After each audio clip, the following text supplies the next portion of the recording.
मैं हूं खुशनूद अली खान। मैं चिश्ती साहबरी सिलसिले में गद्दी नशीन भी हूं, लेकिन मैं अमूमन रात 3 बजे से सुबह की नमाज तक हज़रत पीर मेहर अली शाह साहब की दरगाह के किसी कोने में मौजूद होता हूं। मैं इसलिए गोल्डा हाज़री देता हूं कि पूरे पाकिस्तान में हज़रत पीर मेहर अली शाह वो वाहिद शख्सियत थे, बल्कि वो वाहिद रूहानी शख्सियत थे जिन्होंने मिर्ज़ा ग़ुलाम अहमद क़ादियानी को चैलेंज दिया कि आओ देखें कि दोनों कलम रख देंगे और देखेंगे कि किसका कलम खुद चलता है। लेकिन मिर्ज़ा ग़ुलाम अहमद क़ादियानी ने न आना था न काया था। मैं हज़रत पीर मेहर अली शाह साहब को वली कामिल समझता हूँ। ये काम वही करते हैं जो मोहब्बत रसूल में डूबे हुए हों। मुझे हाजी नवाज़ खोखर मरहूम ने कई बार बाबूजी के कहने पर इनसे मिलवाया।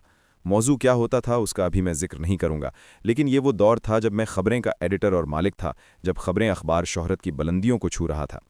मेरी बाबूजी से मुलाकात के बाद खुदा का करना ऐसा हुआ कि मेरी पीर नसीरुद्दीन नसीर से बेपनाह दोस्ती हो गई। हम दोनों एक दूसरे से बहुत प्यार करने लगे, लेकिन मुझे कहा गया कि नसीरुद्दीन नसीर की प्रमोशन न करें, वो आपकी वजह से कुछ मसाइल पैदा हो रहे हैं। किसी ने कहा, बल्कि जो भी कहा कभी मैं ज़िंदगी में लिख ज़रूर दूंगा। मुझे यकीन है कि गोलड़ा की ज़मीन ख़ास तौर पर जनाब पीर मेहर अली शाह साहब की दरगाह के लिए ही बनाई गई थी।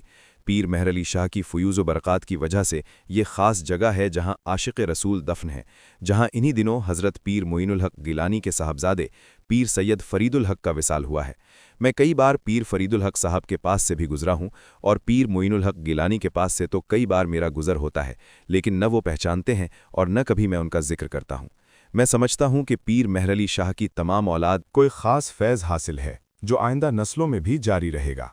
मैं रोज़ाना पीर मेहर अली शाह की तमाम औलाद को देखता हूँ, लेकिन उन्हें ये नहीं बताता कि मैं खुशनूद अली खान हूँ। मैं दिल ही दिल में उनकी ज़िंदगी और फैज़ के लिए दुआ मांगता हूँ, क्योंकि मैं खुद पीर हूँ और पीरों की इस औलाद को, जिन पर अल्लाह का ख़ास करम होता है, उनकी फ़यूज़ व बरक़ात को भी जानता हूँ। शायद बहुत कम लोग जानते हैं कि पाकिस्तान आर्मी का हेडक्वार्टर यानी GHQ इसीलिए गोडरा का हिस्सा बन रहा है। ये सोचें कि किस मर्जी से और किस वजह से बन रहा है।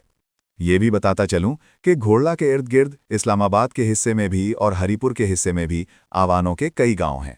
इन्हीं गांव के अंदर मेरी और मेरी औलाद की ज़मीन भी मौजूद है।